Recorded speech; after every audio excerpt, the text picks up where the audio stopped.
Audio's rolling. Cool, guys.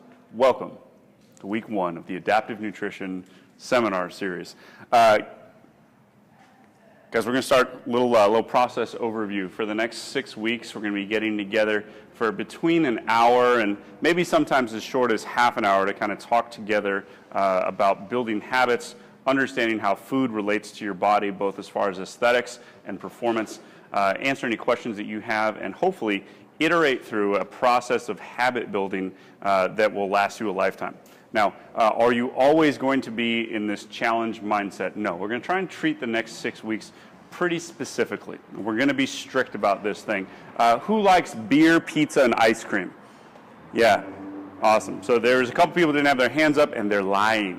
So I understand those things are delicious. You're probably going to have them again during your lifetime, and that's a good thing. But we're going to try and keep those foods out of this time frame, and we're going to try and be pretty strict with this process as much as we can. Now, we're not here for perfection. We're here for good, not perfect, and so just keep that in mind. Starting week one, we're going to start with basics. We're going to give you some habit-building stuff today.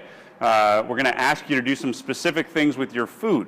And the goal is to be able to come back next week and be like, yes, by and large, for the most part, I did the things that you told me to do, because then we can move on to the next step.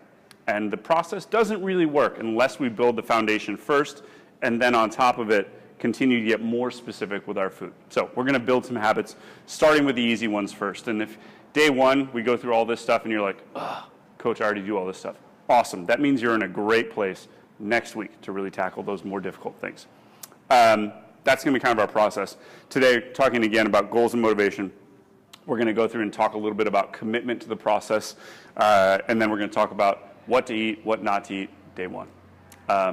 Any questions before we dive into the meat of the process? Cool. So let's talk a little bit about goals and motivation. So some goals coming into this thing. There's kind of three main things that we can do. And there's nuances to those things, but three main things are to make you smaller, make you bigger, or keep you the same size and optimize your performance and body composition. And so one of those three should kind of resonate with you a little bit. If you're like, I'm just here to learn about food and be healthier, kind of that last one is you maintain your size and optimize performance and body composition. And so those are the things that we can do with nutrition, as well as, improve your health overall. Now, as far as goals and motivation, who has a goal that they're willing to share with the group? Six-pack.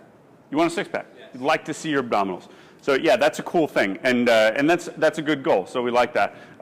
Being able to see your abdominal muscles is kind of a general overall test of leanness, and so we like that. Getting rid of excess body fat. So you're looking to cut, my friend.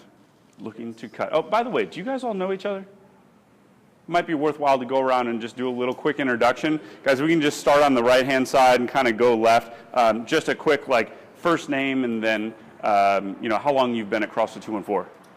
My name's Ricky. I think I've been here for 2 years. Yeah, cool. I train in the mornings usually, all the time. I'm Grant. I've been here for about a year and a half. Cool. What up, guys? I'm Josh. I've been here probably 5 weeks now. I'm Zach. I've been here about 10 months. Philip, this is day 2. Nice. Yeah. Philip's hitting it hard. Yeah. I'm Lizzie. I've been here a little over a year. Cool. I'm Anton. I've been here for 2 weeks. I'm Sarah. I've been here, I think February will be a year. I went to dialects. Don't know anybody. Yeah. Ali. Nice to meet you. I've been here 1 year. About, yeah. Yeah, 1 year. There you go. I'm Chris. I've been here about 6 months, I think. Cool. I'm also Chris. I've been here about 3-ish years. Some breaks. Awesome. Good stuff. So guys, as we kind of step back and continue to talk about goals, Anton, you had a good goal there. Does anybody have a dissenting goal? Anybody have anything else? Ali? 10 pounds. 10 pounds? To lose or gain, sir? Lose 10 pounds. Fantastic. Great goal. How much do you weigh? 220? Totally reasonable. I'm asking him his weight because there's rates of gain and loss that are reasonable. And to lose 10 pounds during this challenge, Ali, I think is a reasonable goal. Not to say it's a given. It's still going to be challenging, but we can do it. So some goals. Starting to lay out some goals for yourself is a good idea. And kind of the next step after that, starting to think about the motivation. What is your motivation to do this thing? So, you know, I want to be healthier. I want to perform better in the gym. I just want to feel confident in my body. These are very real things. And so start to think about what is your motivation behind your goals. So once you've got a goal, what's pushing you to be there? And really kind of understanding that motivation is where it's at. Does anybody have a motivating factor that they think would be appropriate to share with the group? Sarah? When I don't eat healthy, I feel shitty when I work out. So Yeah.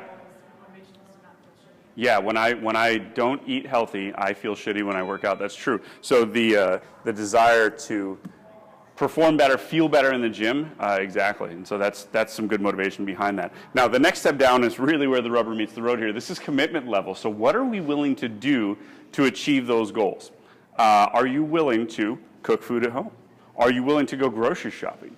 Are you willing to give up beer for 6 weeks? Are you willing to not go off the rails and eat ice cream?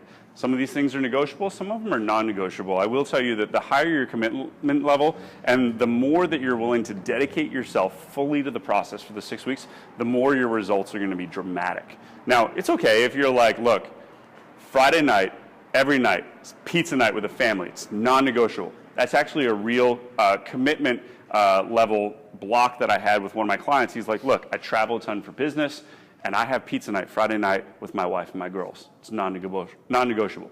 Cool, we can work around that. Now, is that going to slow him down a little bit? Yeah, it does a little bit. And the more that we throw up objections, the more we're just going to not get results at all. So if we're fully committed to the process, you can expect some pretty dramatic things to happen.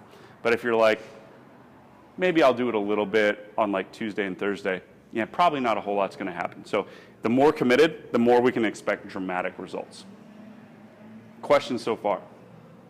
Awesome, guys. By now, you should be kind of thinking in your head, I really want to get X. I really want to lean out. I want to smash workouts in the gym. I'm committed. I'm ready to go. How do we do it? Cool. We're going to start with the basics. So first things first, talking about food, we're going to keep it simple. So for the next 6 weeks, we're going to change things. In fact, we're going to change things dramatically. We want to limit the amount that we eat out. Does that mean you're never going to eat out again? No. You're going to eat out again. Heck, you might even eat out during the challenge, and that's okay. But we want to limit it. We want to eat most of the food at home. And the reason why is that we have more control over our food. You guys ever have a burger out and you're like, damn, that's a tasty burger. Yeah, there's probably some stuff on that burger that you didn't know. There's probably butter on that burger. Why? It's delicious. And their job is to serve you tasty food. We're going to have more control at home. So we're going to limit the eating out. No recipes. Why? Because we're going to get to the point where we're going to be weighing and measuring our food, and we're going to be really specific about what goes into that food that goes in your face. And if you're looking at a recipe and it's got like 3 cups of this and 4 ounces of that and a dash of this, it's very hard to figure out what's going in your mouth as far as macronutrients, which we're going to get more into in just a second. So no recipes. Super simple. We're also going to avoid subbing stuff. The classic example here is the guy that comes to me and is like, hey, I usually have a sandwich at work every day for lunch. So like, what do I use instead of bread for the sandwich? Because I can't have bread. No, you don't get the sandwich. So we're not going to sub things in. We're just going to try and start from scratch. Clean slate from nothing. What are we going to eat?